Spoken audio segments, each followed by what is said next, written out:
The Springtide of Love. The mists of the early twilight were falling, and Elsa, the little girl who lived at the woodman's cottage, was still far from home. She had wandered out in the spring sunshine in search of the bluebells and wild anemones with which the wood abounded, for the child loved the company of the birds and flowers better than the rough play of the boys who were called her brothers. The woodman and his wife said she was strange and dreamy, full of curious fancies which they found hard to understand. But then they were not Elsa's real parents, which might account for their difficulty. They were kind to her, however, in their fashion, and Elsa always tried to remember to obey them. But sometimes she forgot, and she had forgotten today, for although the good wife had told her to remain near the cottage, the eagerness of her search for the flowers she loved had led her farther into the wood than she had ever been before. The sunlight disappeared, and the darkness seemed to come quite suddenly under the thick branches of the trees. The birds had chanted their last evening song and gone to their nests. Only a solitary thrush sang loudly just overhead. Elsa thought it was warning her to hurry homewards. She turned quickly, taking, as she thought, the direction of the cottage. But as she was barely 7 years old and felt a little frightened, it was not surprising that she only plunged deeper into the wood. Now she found herself in the midst of a great silence, a beautiful tracery of young green leaves through which she had hitherto caught glimpses of the sky had disappeared, and over her head stretched only bare brown branches, between which she saw the shining stars, clear as on a frosty winter's night. The stars looked friendly, and she was glad to see them, but it was growing dreadfully cold. The plucked flowers withered and fell from her poor little numb hands, and she shivered in her thin cotton frock. Ah, what would she not have given for a sight of the open door and a fire in the woodman's cottage, and a basin of warm bread and milk, even though it was given with a scolding from the woodman's wife. She struggled on with her poor little tired feet, for it seemed to her that the wood was growing thinner. Perhaps there might be a house hereabouts. But oh, how terribly cold! Now there was frost on the ground at her feet, frost upon the dead leaves and blades of grass, frost upon the bare tree branches. The moon had risen, and she could see that all the world around her was white and chill and dead. Surely she had wandered back into the cruel, bitter winter, frost-bound and hard. It was strange that she had strength to go on, but she looked up at the stars and thought they were guiding her. At length she came to the border of the wood, and there stretched before her a wide open space with only a few trees scattered here and there, and through an opening of the trees the cold moon shone down upon a white, silent house. The house looked as dead and winter-bound as everything else, but still it was a house, and Elsa said to herself that surely someone must live in it. So she thanked the friendly stars for leading her aright, and with what remaining strength she had, dragged her poor little numb feet up the broad path or road between the trees.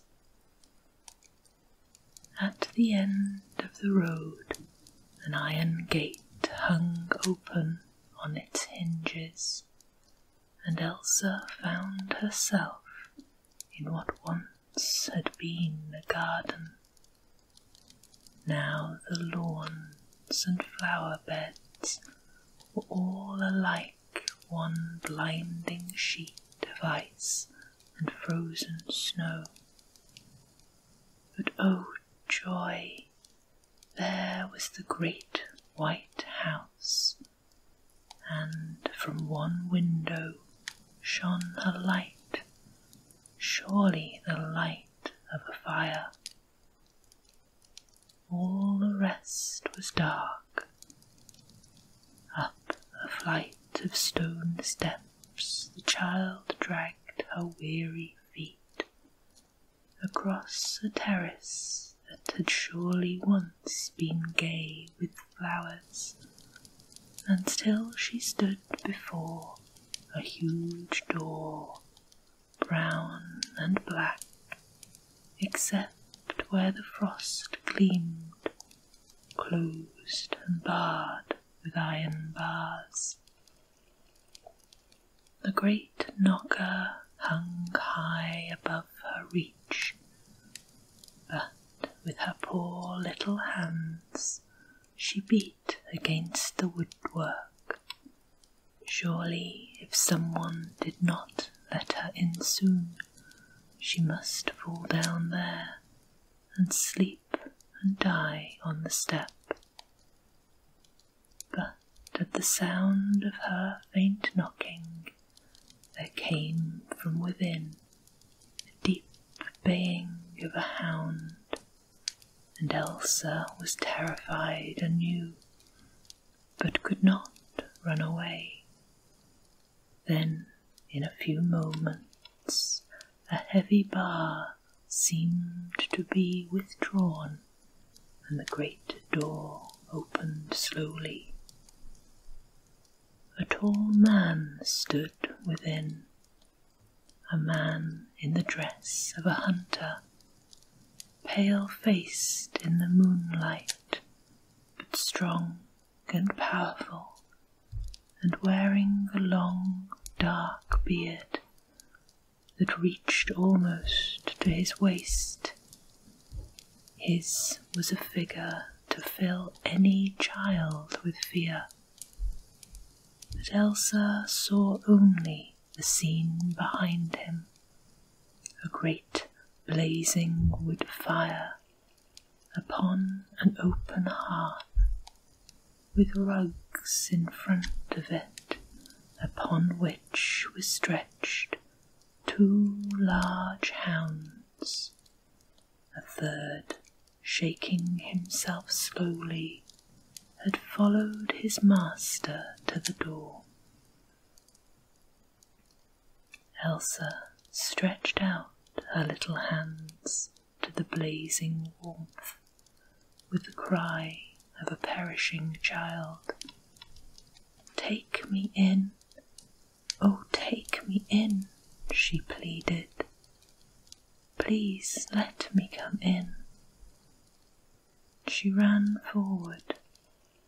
Then, with a strange hoarse sound, that which she did not understand, the man stooped and lifted her in his arms, and carried her forward, and laid her gently down upon the rugs in the grateful warmth, and the hounds sniffed around her, and seemed well pleased and ready to welcome her, and for a little while she remembered no more. When Elsa came to herself, she thought she must have been asleep, but the waking was a little strange and difficult. She found that she was propped up among soft cushions, still upon the rugs. The dogs now lay at a respectful distance, each with his 4 paws stretched out and his nose between them, while with gleaming eyes he watched with keenest interest all that was going on. The rough-looking man with the long, dark beard and pale face knelt beside her, holding a basin of warm, steaming broth. Then Elsa sat up and tried to drink, but she was so weak with fatigue and cold that her new friend was obliged to feed her with a spoon, which he did rather awkwardly. After she had swallowed the broth, the warm blood flowed once more freely through her veins, and she sank into a deep, sweet sleep, her little head falling serenely against the stranger's breast, and her hair spreading out in golden waves over the arm that held her. When Elsa once more opened her eyes, the cold grey light of morning fell through the unopened curtains into the hall. She found herself lying on a couch covered with rugs of warm fur at the side of the hearth, where logs of pine wood, newly kindled, leapt and blazed, filling the air with sweet, pungent odours. For a while she was bewildered, wondering how she came to be there, instead of in her little room at the woodman's cottage. Then she saw her friend of the night before, kneeling in front of the fire, evidently preparing food, while the dogs, grouped around, sat on their haunches, with ears erect, keen and observant, watching his movements. Then Elsa remembered and she clapped her hands with a merry laugh, the laugh of a happy, waking child. The man kneeling by the side of the fire started at the sound, and then turned his grave face towards her with a wistful expression strange to see. "I want to get up," said Elsa promptly. "If you please, I can wash and dress myself. I've been taught how." "Wait a few minutes, little lady, then you shall have all you want." The voice sounded strangely, and the man seemed to be listening to its tones, as though surprised to hear himself speak. But the rough, halting accents seemed less out of keeping with the old house than Elsa's laugh. The dogs came and licked her hands, and she played with them until the man rose from his place before the fire, and lifting her up, bade her come with him. He led her to a small room off the hall, which was indeed curious in its arrangements. A toilet table stood there with most costly fittings. Brushes with silver and ivory handles were lying upon the faded silk. A little pair of satin shoes had been thrown carelessly upon the floor. A cloak of crimson satin was flung over the chair. All these things looked as though a hand had cast them aside but yesterday, yet all were faded and soiled, and the dust lay thick, as though yesterday had been many years ago. And among these relics of an unknown past, the child made her simple toilet. She had never seen such magnificence, or felt, she thought, so sad. But when she returned to the hall 10 minutes later, the sadness was forgotten. She looked a quaint little figure indeed, clad in a silken wrapper provided by her host, which trailed far behind on the ground, greatly to her delight. Her little feet were cased in dainty slippers, which, small as they were yet many sizes too large. In spite of misfits, however, she contrived to walk with a stately grandeur quite amazing to behold, until the dogs jumped and fawned upon her, when she forgot her finery in a game of play and lost her slippers in the rug. On the table a breakfast was rudely spread, cold meats for the master of the house, who fed his dogs from his own plate, while Elsa was provided with a bowl of goat's milk and some crisp cakes, which she thought delicious.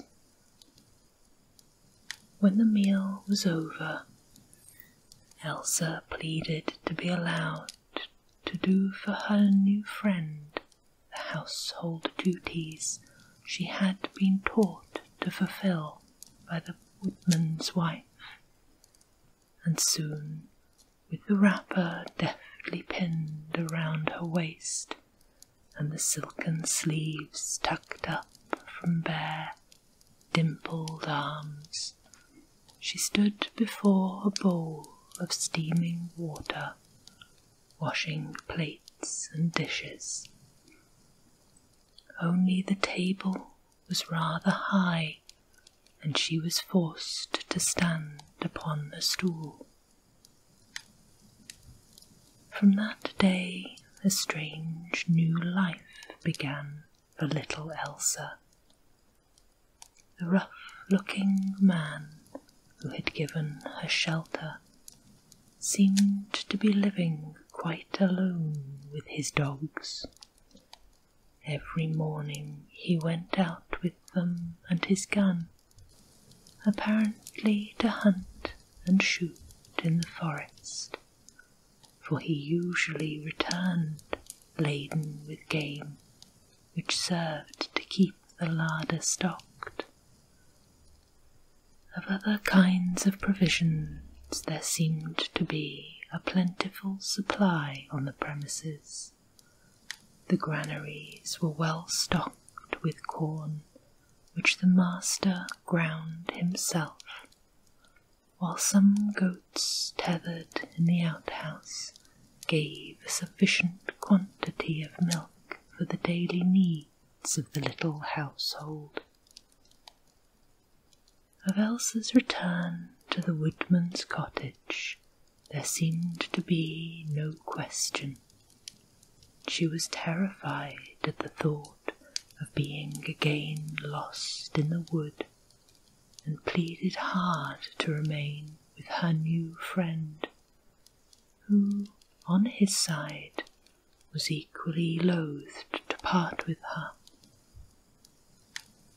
Soon, having learned many useful ways from the woodman's wife, she became a clever little housekeeper, and could make a good stew, while Ulrich, as the master of the house bade her to call him, was out with his dogs in the forest, though now only 2 of the hounds accompanied him in his expedition. One was always left as Elsa's companion and guardian. Then, too, she could milk and feed the goats, and keep the house place clean and tidy. But all the day was not given to such work as this. When Ulrich had returned and they had dined together, he would bring the great carved wooden chair with the huge back up to the fire, and Elsa would fetch a stool to his side and busy herself with needle and thread, while he told her strange stories. Or sometimes he would fetch a ponderous volume from a library the house contained, and read, either to himself or aloud to her, such things as she could understand. Now, if you wonder where Elsa found the needle and thread which I have mentioned, I must tell you that Ulrich had given her a little work-basket, neatly fitted, but the silk lining of which was much faded, and some of the needles were rusty. There was in it a golden thimble, which Elsa found a little too large. And as for the clothes she worked at, one day he brought her a quantity of beautiful garments, some of silk and satin, and some of fine cloth. and in these, having nothing of her own but her one poor little cotton frock, the child managed to dress herself till she looked like a quaint little fairy princess. Her stitches were awkward and badly done at first, but as time went on, instinct helped her small knowledge, and she grew handy with her needle. When she was cooking and feeding the goats, she wore a woolen petticoat and an apron, a costume more suited to the occasion. In the evenings, Ulrich taught her many things, to read and write, and even to speak in strange languages, so that her education was by no means neglected. He let her wander over the great mansion where she would, and showed her many of the rooms himself. All bore signs of having been used quite recently, and yet a long time ago. Dust was thick everywhere, and soon Elsa grew to understand that the dust must remain and accumulate. No hand was to be allowed to touch anything in that strange, silent house beyond the hall and the little room which Ulrich had arranged for her sleeping apartment. One part of the mansion, however, she never entered. At the end of a long passage hung a heavy velvet curtain, and behind this was a door, always securely locked.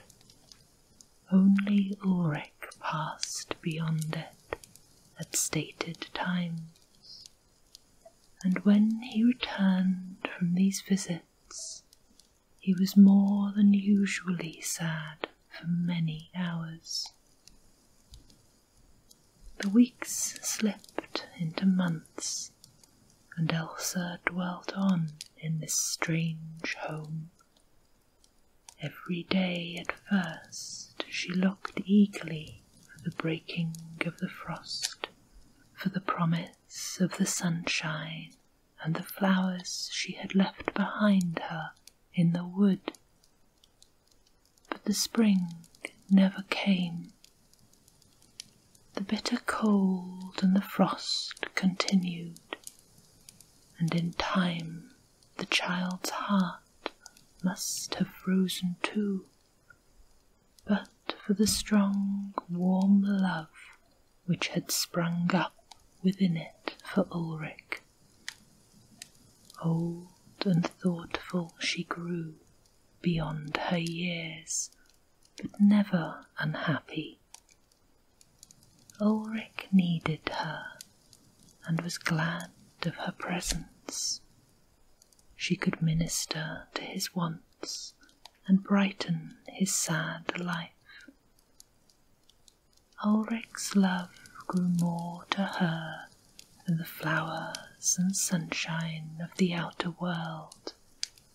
To think of leaving him now would break her heart, but she wondered often over the mystery that shadowed his life and hers, and the months grew into years, and Elsa was 12 years old.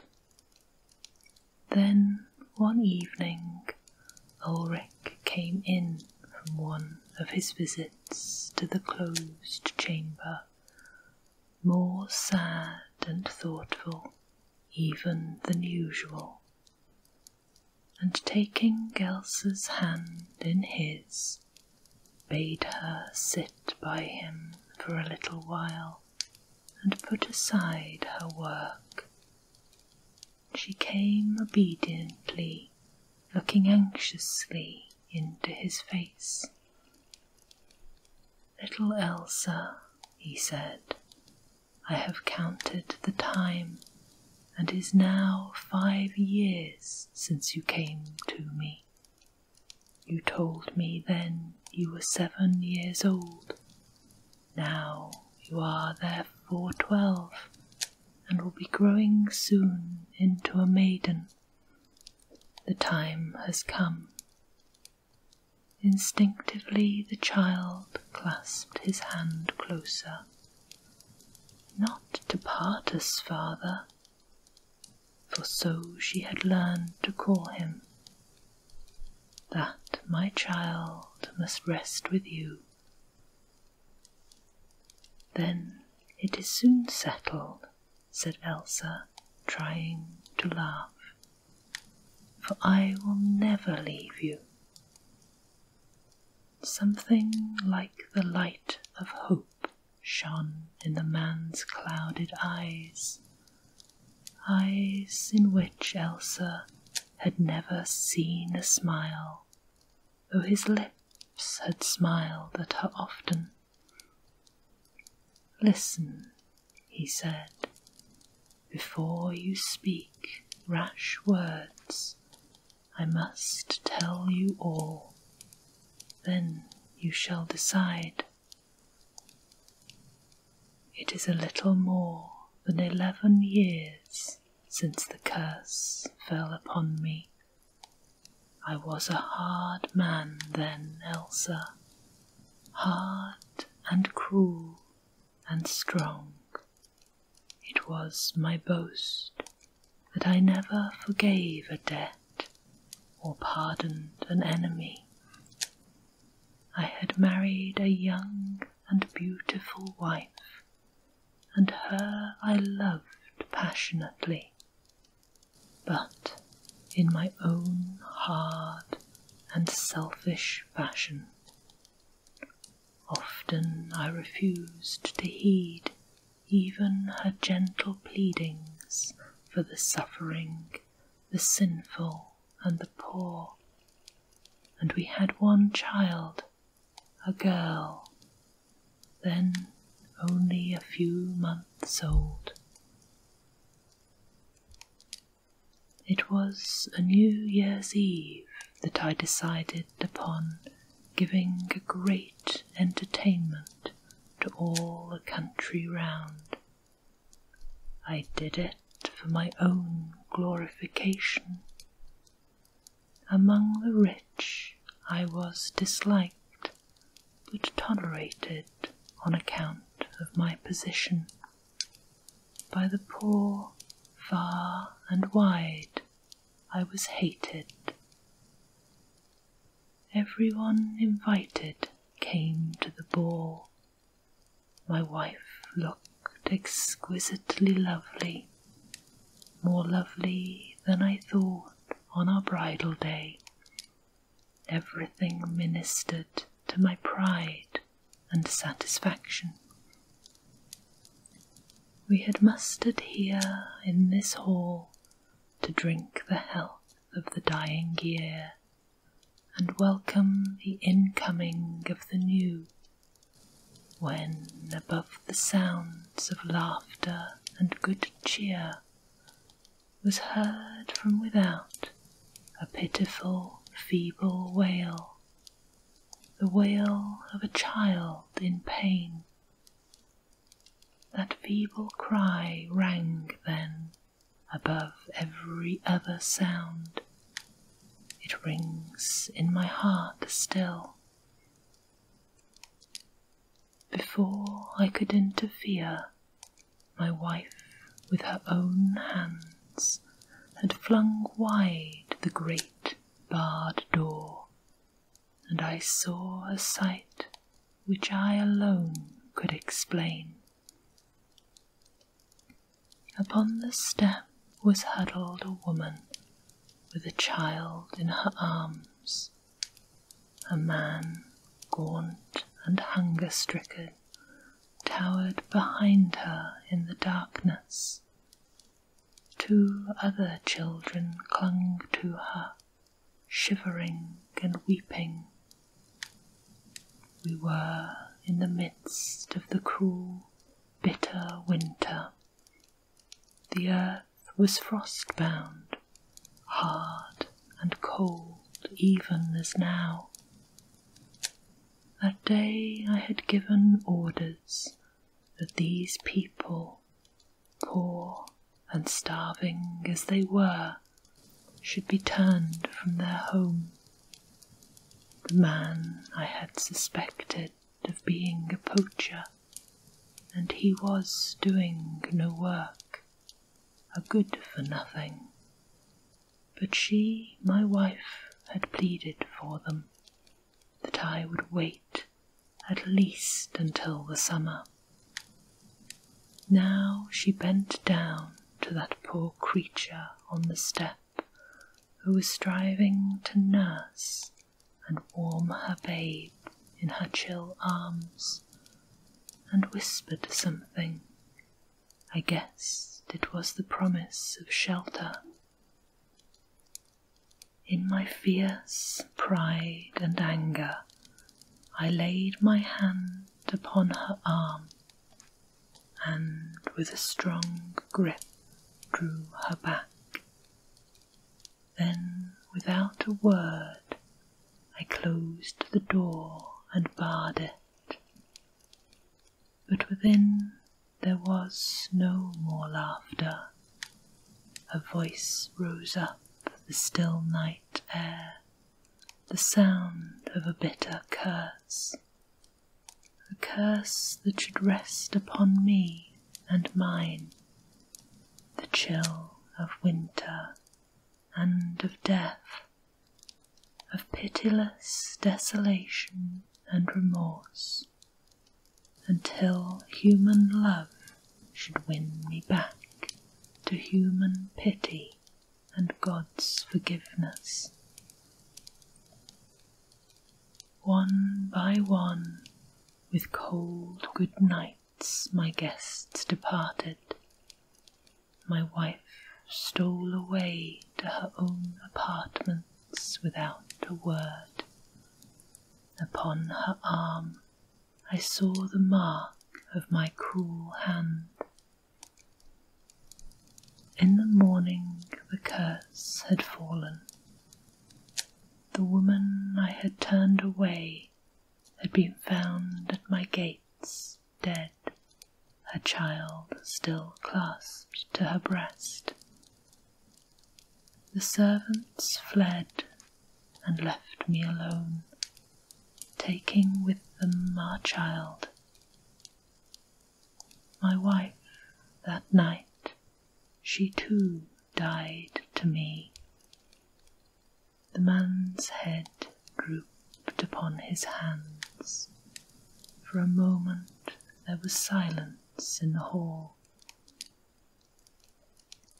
Elsa stood, her child's heart grieved at the terrible story, her whole nature sorrowing, pitiful, shocked. Presently Ulrich recovered himself and continued. Now, Elsa, you know all, my child.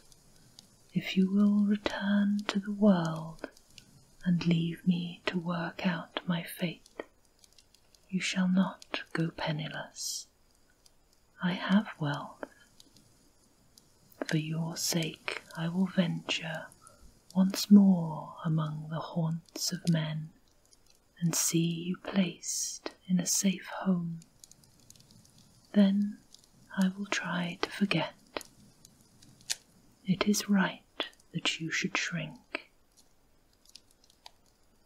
Father, dear father, I love you. You are sorry. I will not leave you. Do not send me away. A look almost of rapture changed the worn and tear-stained face of the man who had owned his sin, and the child's arms closed once more around his neck, and her golden head nestled to his breast. A few minutes later, he led her to the closed chamber. Together they passed beyond it, and Elsa found herself standing in a richly furnished room. Near a window was a couch covered with dark velvet.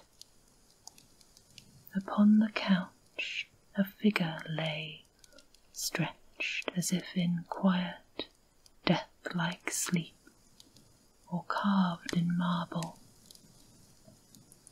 The figure was that of a young and very fair woman. Her dress of white satin had yellowed with time. Her hands were clasped upon her breast as though in prayer. Her golden hair lay unbound upon the pillow. "It is fitting now," said Ulrich, "that you should come here." Softly Elsa advanced. She stood beside the couch, gazing down upon the still, white face, so sweet in its settled grief, but which, in this long silence, seemed to have lost its first youth. Elsa bent lower, lower still. What new instinct filled her warm, young heart and made her speak? "Mother, awake," she said. "Mother," and kissed the cold, quiet lips. Was it a ray of sunlight that stole through the open window and trembled upon the mouth, curving it into a smile? Slowly the dark eyes opened and rested with a look of ineffable love upon Elsa's face. And so the curse and the shadows of eternal winter passed away from the house of Ulrich, and his young bride came back from her long slumber.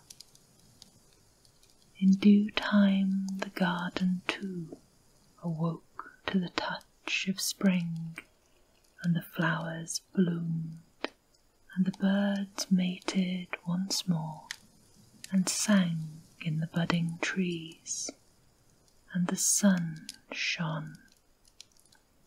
And Elsa's love bound closely together the hearts of her father and mother, for perhaps you have been clever enough to find out that the woodman's wife was the nurse who had carried away with her in her flight Ulrich's little daughter on the night of the New Year's ball.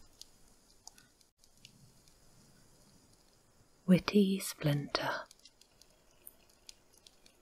Once upon a time there was a king of Roundabout who had, among many other servants, a page boy who was called Wittysplinter, and he preferred him above all others, and showered upon him honours and presents, because of his uncommon skill and cleverness, and because everything the king gave to him to do, he always accomplished successfully. Now, because of the great favour which the king showed to Wittysplinter, all the other page boys and servants were jealous of him, for if his cleverness were rewarded with money, they generally received nothing but scoldings for their stupidity. If Wittysplinter received praise from the king, they generally received a blowing up. When Wittysplinter got a new coat to his back, they got instead the application of a stick to theirs. And if Wittysplinter were permitted to kiss the king's hand, they were only allowed to touch it when they got a smack from it. On account of all these, therefore, they got very angry with Wittysplinter, and went about murmuring and whispering the whole day long, and putting their heads together and plotting how best they could deprive Wittysplinter of the love of the king. One of them scattered a lot of peas on the steps up to the throne, so that Wittysplinter might stumble and break the glass sceptre which he always had to present to the king. Another nailed pieces of melon skin to his shoes, so that he might slide along and make a dreadful mess of the king's gown when he was handing him the soup. A third put all sorts of horrid flies in a straw and blew them into the king's wig when Wittysplinter was dressing it. A fourth played some other nasty trick, and every one sought to do something to deprive Wittysplinter of the king's favour. Wittysplinter was so cautious, however, and so clever and watchful, that everything they did was in vain, and he brought all the commands of the king to a successful issue. Well, when they found all these manoeuvres were quite useless, they determined to try something else. Now the king had an enemy whom he could never get the better of, and who was always doing him some mischief.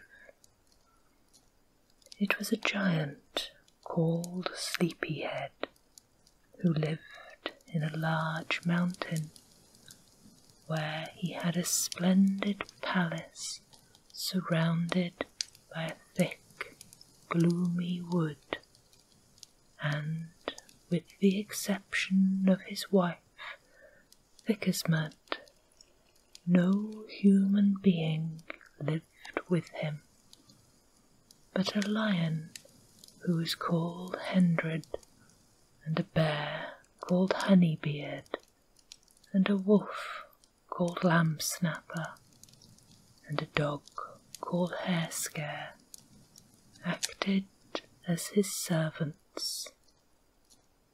He also had in the stables a horse called Flying Legs.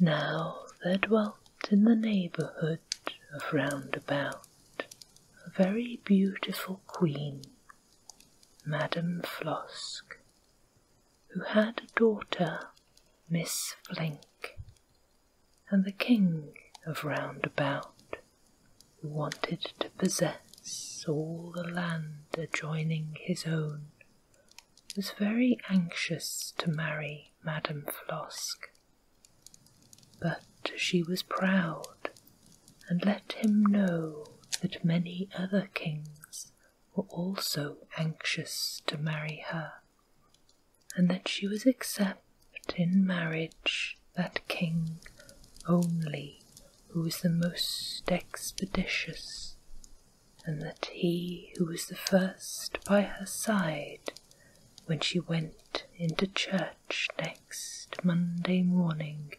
at 10:30 should have her as his wife, and all her possessions into the bargain. Thereupon the king summoned all his household and put the question to them, "How am I to manage to be the first in the church on Monday morning next, and so gain Queen Flosk for my wife?" Then his servants answered him and said, "You must gain possession of the horse Flying Legs, belonging to the giant Sleepyhead. If you once get astride of it, no one can possibly get there before you, and to get this horse for you, no one is more suited than Wittysplinter, who is so successful in everything he undertakes." Thus spoke the wicked servants, in the hope that the giant Sleepyhead would kill Wittysplinter. The king accordingly commanded Wittysplinter to bring the horse Flying Legs to him. Wittysplinter got a hand-barrow and placed a hive of bees on it, then a sack into which he thrust a cock, a hare and a lamb, and laid it on the barrow. He took with him also a long piece of rope and a large box full of snuff, slung round him a riding whip, fastened a pair of good spurs to his boots, and quietly set off, pushing his barrow in front of him. Toward evening he reached the summit of the high mountain, and when he had traversed the wood, he saw before him the castle of the giant Sleepyhead. Night drew on, and very soon he heard the giant Sleepyhead and his wife Thick as Mud, and his lion Hendred, and his bear Honeybeard, and his wolf Lamsnapper, and his dog Harescare, all snoring loudly. Only the horse Flying Legs was still awake, and stamping the floor of the stable with its hooves. Then Wittysplinter took the long piece of rope very quietly from the sack and stretched it across in front of the door of the castle, from one tree to another, and placed a box of snuff in the middle. Next he took the beehive and placed it in a tree by the side of the path, and then went into the stable and undid the fastenings of Flying Legs. He placed the sack with the lamb the hare and the cock on its back, jumping up himself, and using his spurs, he rode out of the stable. But the horse Flying Legs could speak, and screamed out quite loudly, "Thick as Mud and Sleepyhead, Honeybeer and Hendred, Lamp Snapper and Hare Scare, I'm being stolen, so pray beware." And then it galloped off as hard as it could, because with Wittysplinter on its back it couldn't help itself. Then Thick as Mud and Sleepyhead woke up and heard the cry of the horse Flying Legs. Quickly they awakened the bear Honeybeard, and the lion Hendred, and the wolf Lamp Snapper, and the dog Hare Scare, and all together they rushed pell-mell out of the house to try and catch Wittysplinter with the horse Flying Legs. But in the darkness the giant Sleepyhead and his wife Thick as Mud stumbled over the rope which Wittysplinter had tied in front of the castle door, and splosh!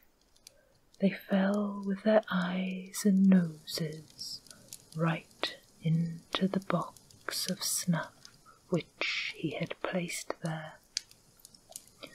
They rubbed their eyes and sneezed one time after another, and Sleepyhead said, "Your good health, Thick as Mud." "I thank you," answered Thick as Mud, and then said, "Good health to you, Sleepyhead." "I thank you," answered he, and so on, until they had wept the snuff out of their eyes and sneezed it out of their noses, and by the time this had happened, Wittysplinter was clear of the wood. The bear Honeybeard was the first after him, but when he came to the bees' hives, the smell of the honey enticed him, and he wanted to eat it. Then the bees came buzzing out, and stung him all over the face to such an extent that he ran back, half blind, to the castle.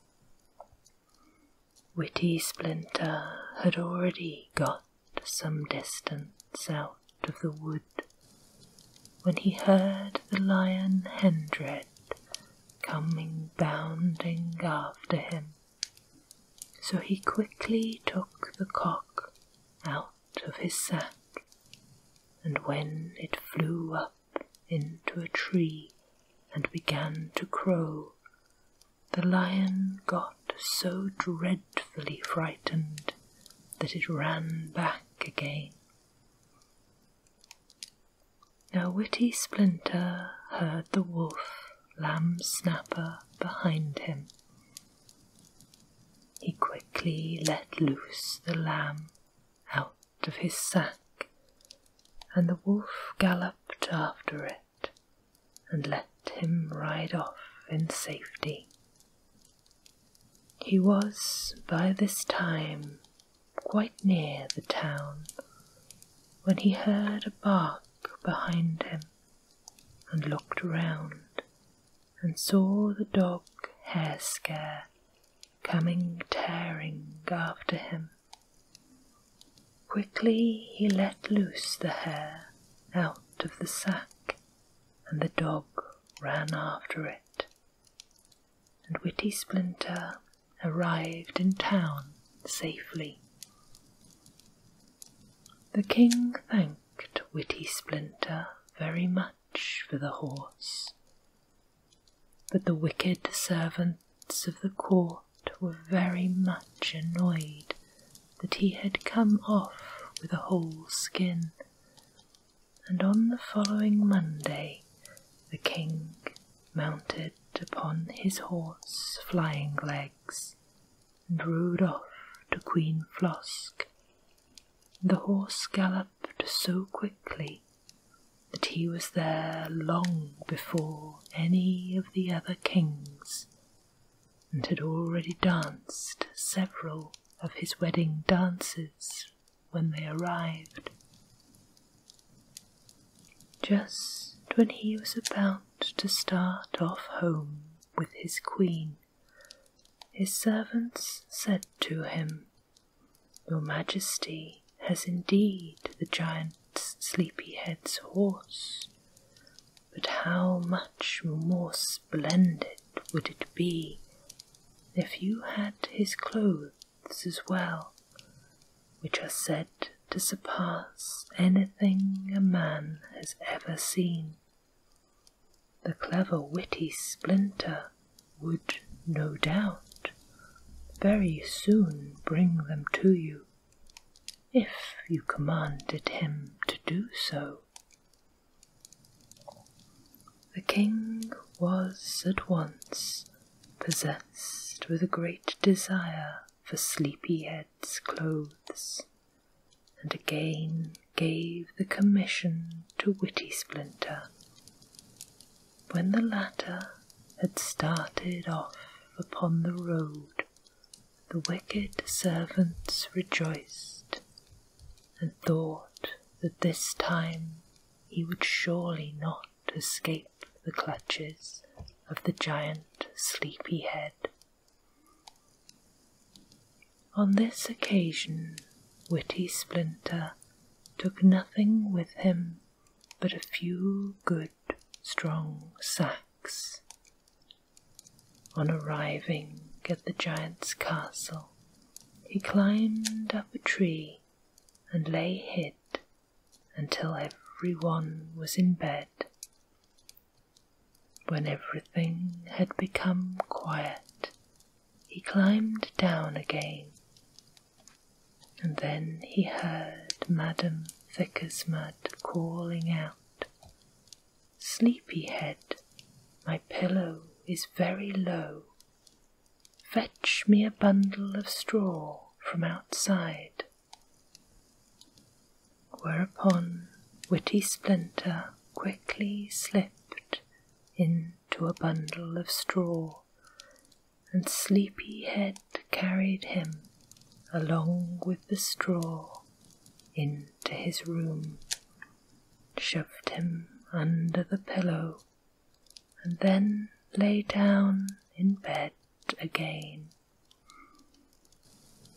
As soon as they had all fallen asleep, Wittysplinter packed all Sleepyhead's and Thick-as-Mud's clothes into his sack, and very quietly and very carefully tied it to the tail of the lion Hendred.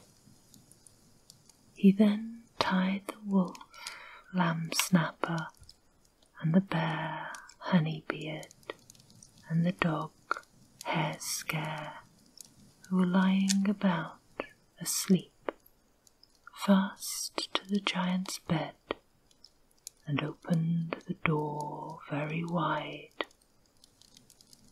So far he had managed everything just as he would have wished, but he wanted to take away the giant's beautiful bed cover as well, so he gave the corner of it a slight tug, then another, and so on, until it fell on the floor. He immediately wrapped himself up in it, and seated himself on the sack containing the giant's clothes, which he had tied to the lion's tail. Soon the cool night wind began to blow through the open door and over thick as mud's legs, and waking up she cried, "Sleepyhead, you've pulled all the bedclothes off me. I've nothing at all to cover me. Thick as mud, you've pulled all the covers off me." And thereupon they began to belabour each other, so that Wittysplinter began to laugh loudly at them. As soon as they heard this, they called out, "Thieves! Thieves! Up, Hendred! Up, Lamb-snapper! Up, Honeybeard and Hair-scare! Thieves! Thieves!"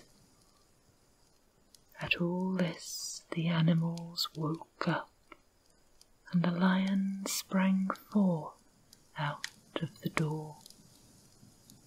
Now Wittysplinter, wrapped up in the bedcovers, was sitting on the bundle of clothes tied to the lion's tail, and as soon as the lion began to run, he was driven along just as if he was in a carriage. He began to cry out several times, "Kikriki, kikriki," just like a cock, and the lion got such a fright at this that he ran in mad terror right up to the gates of the city. When quite near to the gates, Wittysplinter took out his knife and cut the string, and the lion, who was going at such a rate that he couldn't stop himself, ran his head full bang against the gates and fell down dead.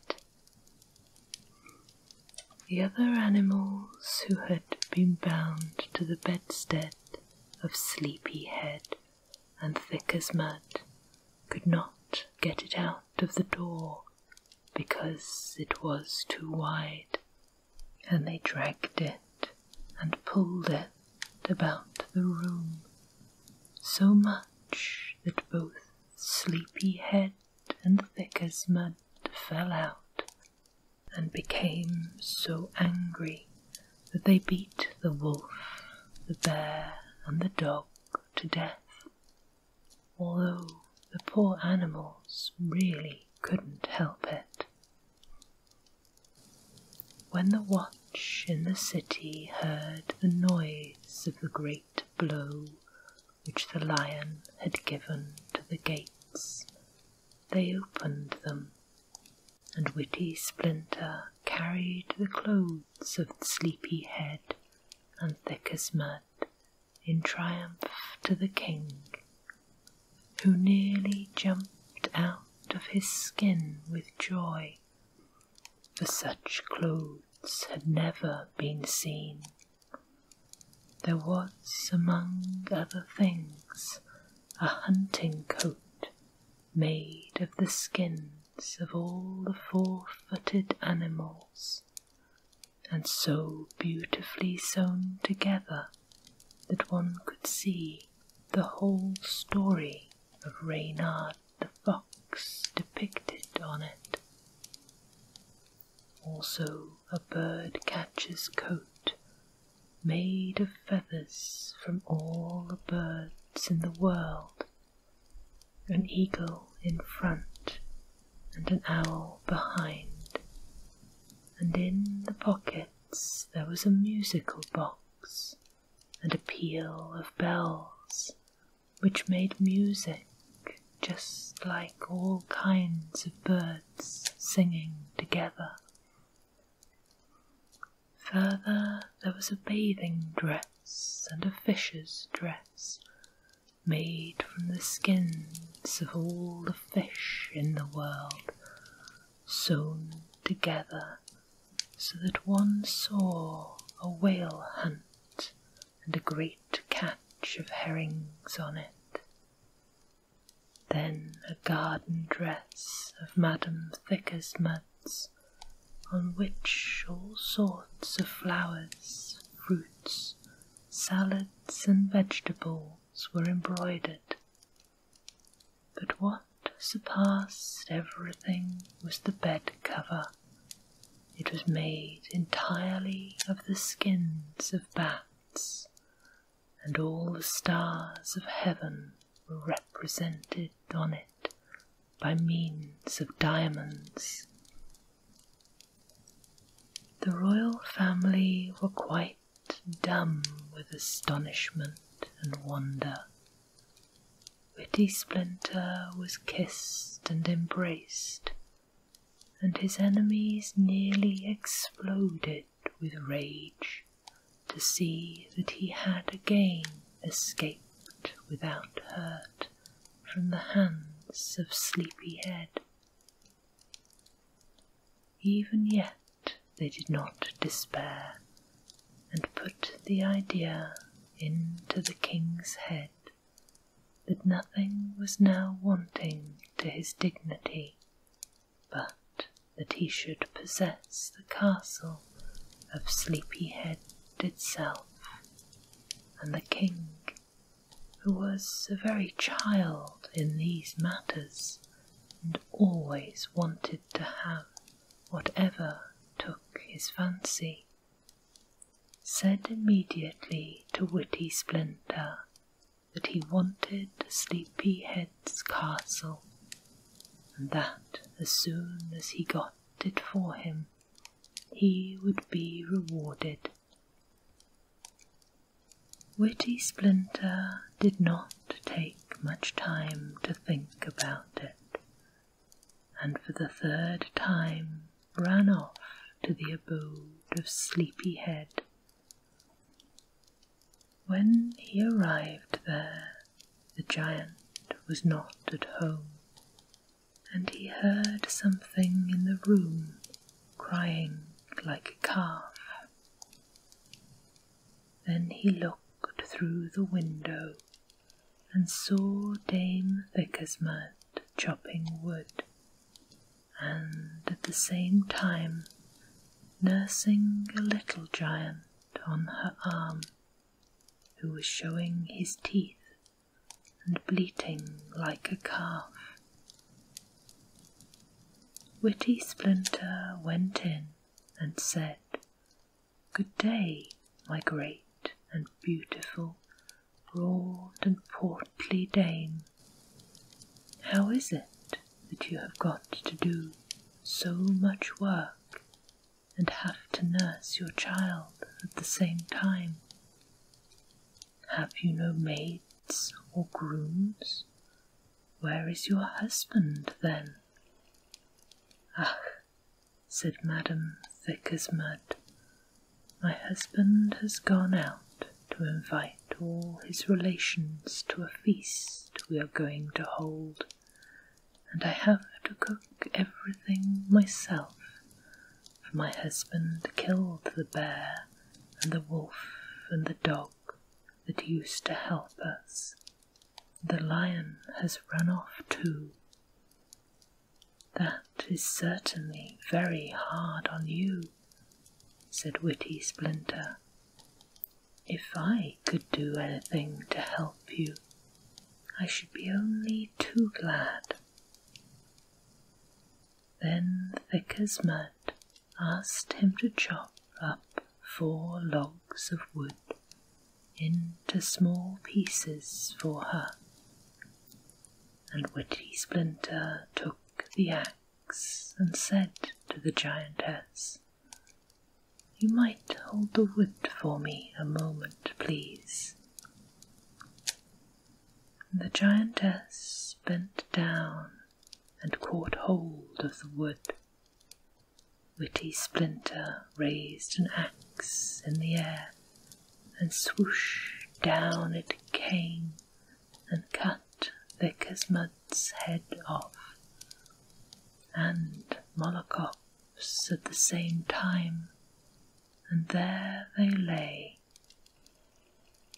The next thing he proceeded to do was to dig a large, deep hole right in front of the castle door, into which he threw Vickers-Mud and Molokop, and then covered over the opening with a thin layer of branches and leaves.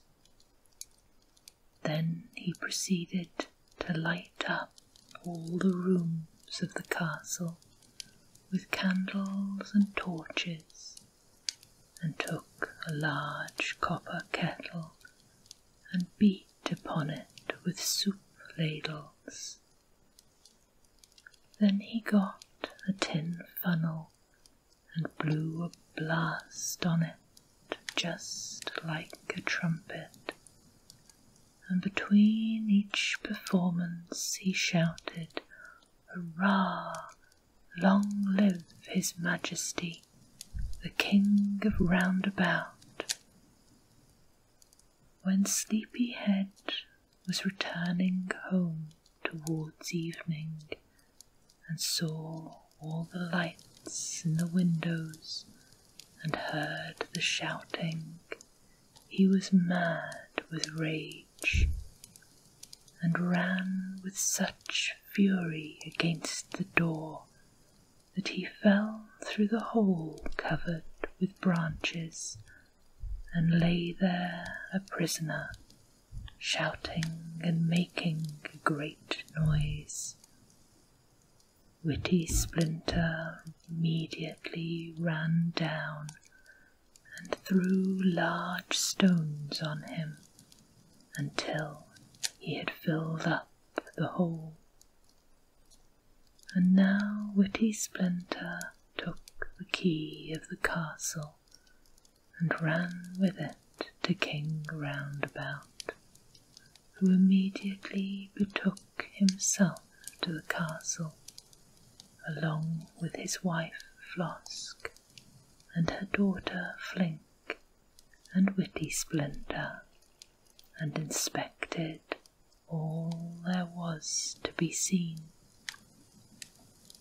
After they had spent 14 whole days in looking at an immense number of rooms, chambers, cellars, lookout towers, bakeries, furnaces, kitchens, wood stove houses, dining rooms, smoking rooms, wash houses, etc., the king asked Wittysplinter what he would like as a reward for his faithful service, and Wittysplinter replied that he would like to marry the Princess Flink, if it was agreeable to her. The princess very readily consented, and they were married and lived in the giant's castle, where they are to be found to this day. Queen Crane. Once upon a time there was a poor, poor boy. He went to the king and begged to be taken into service as a shepherd, and all called him Sheep Peter. While he was herding his sheep, he used to amuse himself with his crossbow. One day he saw a crane sitting in an oak tree and wanted to shoot her. The crane, however, hopped down further and further, and at last settled in the lowest branches. Then she said, "If you promise not to shoot me. I will help you whenever you are in trouble. You need only to call out, 'God aid me, and Queen Crane stay by me, and I will succeed.' With that the bird flew away. At length war broke out, and the king had to take the field. Then Sheep Peter came to the king and asked whether he might not be allowed to go along to war. They gave him an old nag to ride, and he rode into a swamp along the highway, and there the horse died. So he sat down and clicked with his tongue, but the horse would not move, and the people who rode by had their sport with him, while the youth pretended to feel sad. When the people had all passed by, the youth went to the oak in which the Queen Crane dwelt. Here he was given a black steed, a suit of brazen armour, and a silver sword. Thus he rode to battle, and got there as quickly as he could. Then he said, "God aid me, and Queen Crane stay by me, and I will succeed." With that he killed all the enemy, and rode away again. But the king thought that an angel had come to help him, and wanted to hold him back.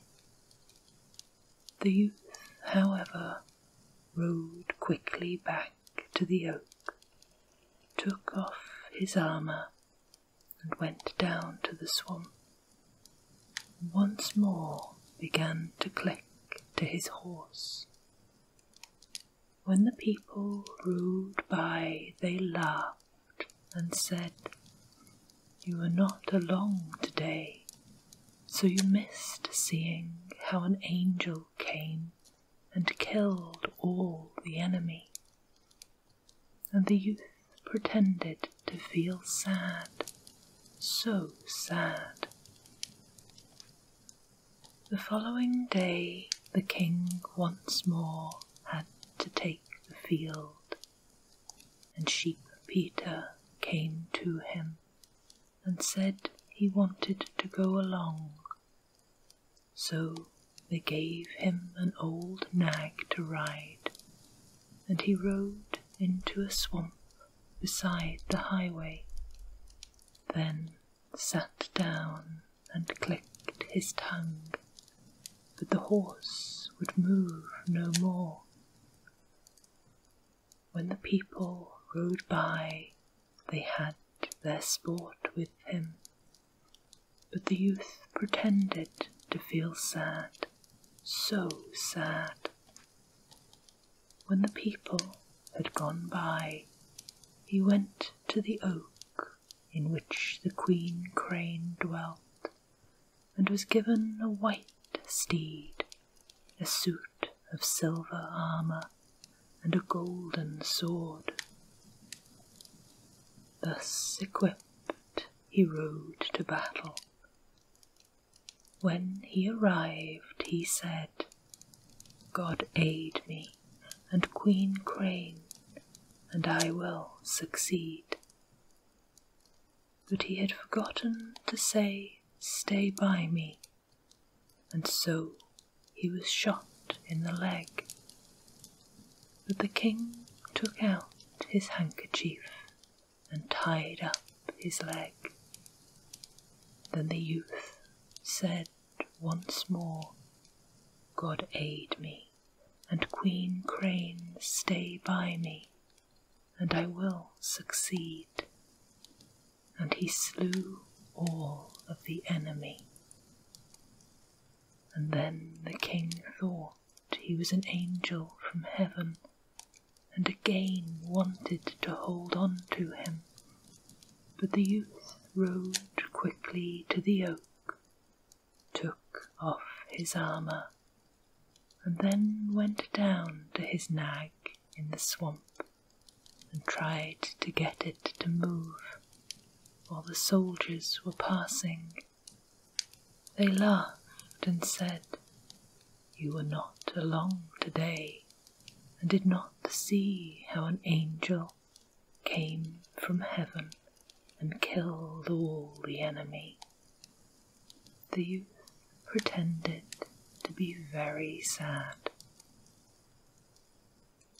On the third day, all happened as before. The youth was given a wretched nag and rode it into a swamp beside the highway. Then he began to click with his tongue, but the nag would not go on, and the people who rode past laughed at him.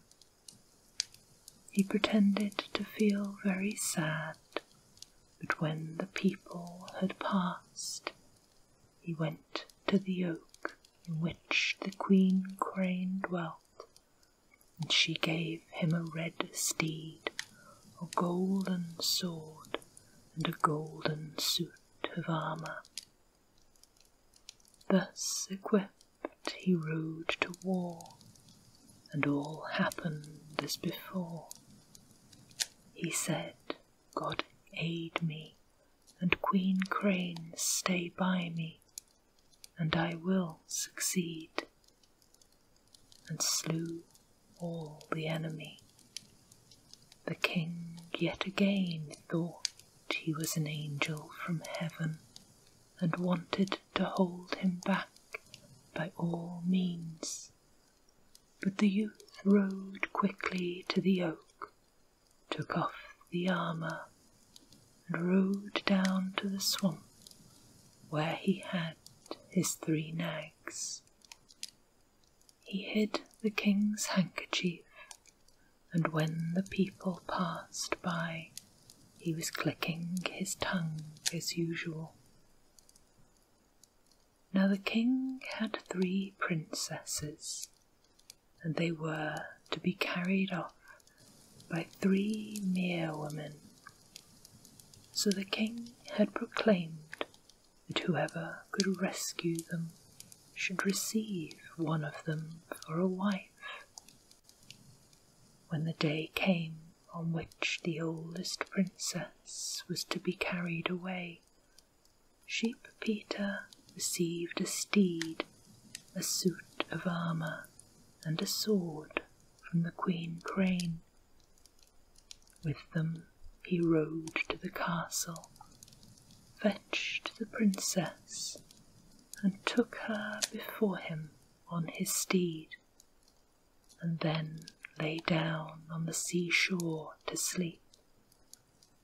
He had the dog with him as well, and while he slept, the princess wove her hair ribbon into his hair.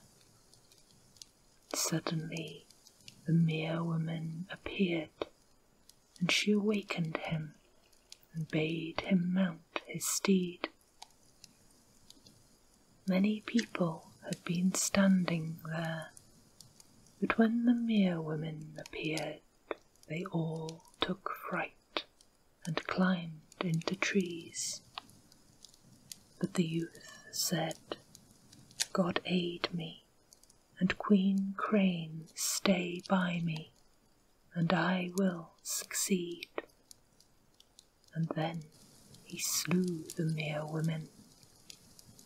Thereupon he rode quickly back to Queen Crane, took off his armour, and herded his sheep again. But among the onlookers had been a nobleman who threatened the princess and forced her to say that he had rescued her, and from Sheep Peter no one heard a word. On the following day, the second princess was to be carried off, so Sheep Peter went to Queen Crane, who gave him a steed, a suit of armour, and a sword, and with them he rode to the castle and fetched the second princess. When they reached the seashore, the mere woman had not yet appeared, so the youth lay down to sleep and said to the princess, "Wake me when the mere woman comes, and if you cannot wake me, then tell my horse." With that he fell asleep, and meanwhile the princess wove a string of pearls into his hair. And then the mere woman came, and the princess tried to wake him, but he would not wake up at all, and so she told the horse to wake him, and the horse did wake him. The great lords, however, who were standing by, climbed into the trees out of pure fright when the mere woman appeared.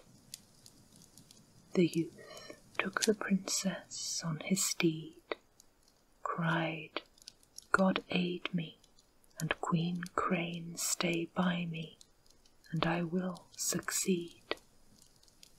And with that he slew the mere woman. Then he rode quickly back to Queen Crane, took off his armour, and led his flock out to pasture. But among the onlookers had been a count who threatened the princess and said he would thrust her through with his sword if she did not swear he had rescued her. The princess did so out of fear, but from Sheep Peter no one heard a word. On the third day the same thing happened. Sheep Peter was given a suit of armour, a sword, and a steed by Queen Crane, and fetched the youngest princess.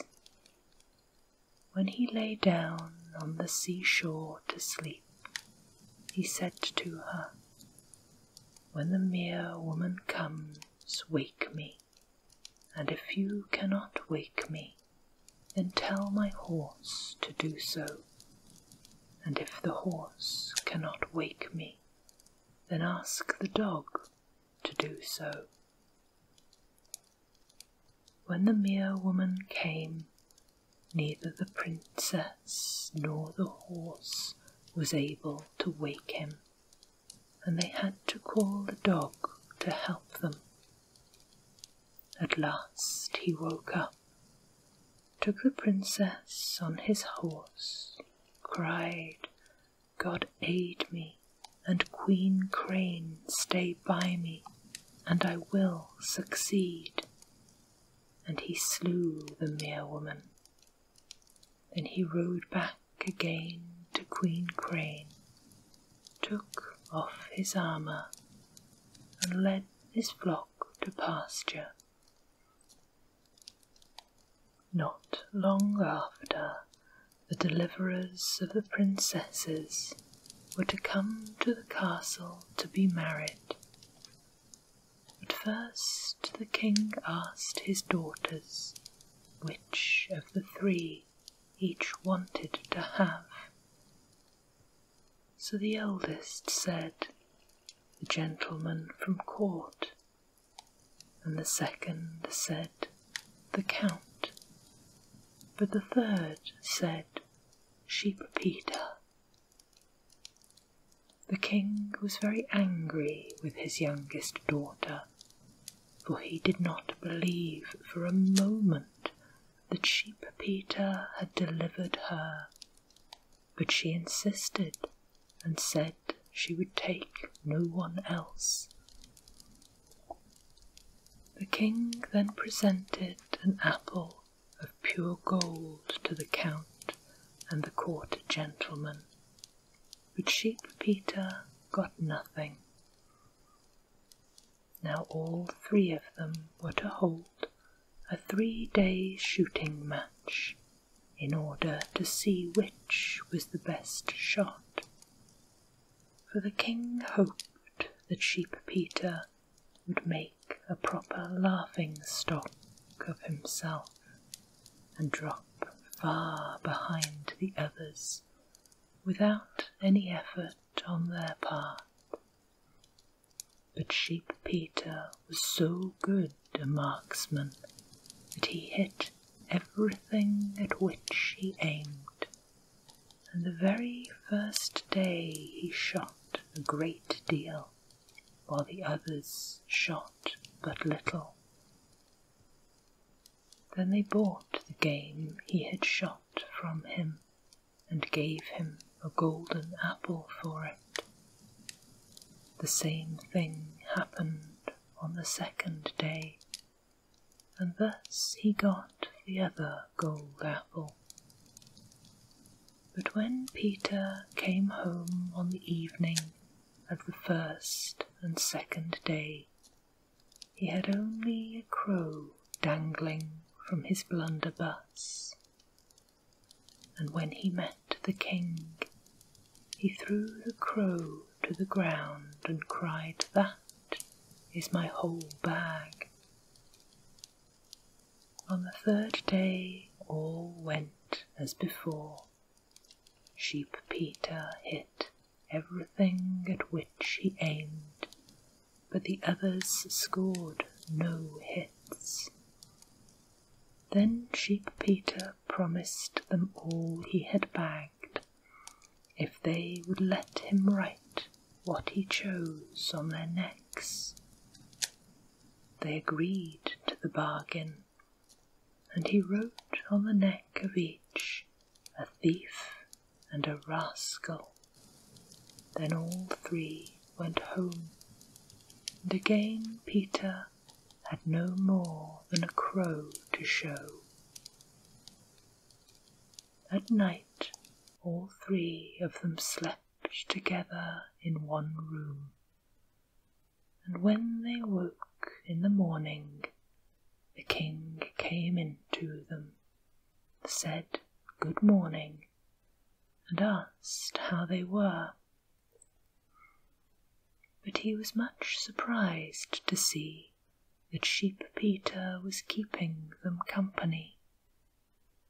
Then the youth said, "I was in the war, and slew all the enemy." "Ah," said the king, "you did not do that. It was an angel from heaven, for you were sitting in the swamp." Then Sheep Peter drew out the king's handkerchief, and the king recognized him. Then the herdsman said, "I also delivered the princesses." But the king would not believe that, and laughed at him. And then the youngest princess came along and told how it had all happened. And the youth took out the ribbons of the other princesses, and the king had to believe this too was true. Then Peter continued, "I also shot all the game."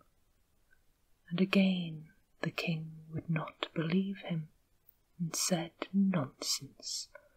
Why, you never brought home anything of an evening but a wretched crow." Then Peter produced the golden apples, I was given this one for the first day, and the other for the second." "And what did you get for the third?" asked the king.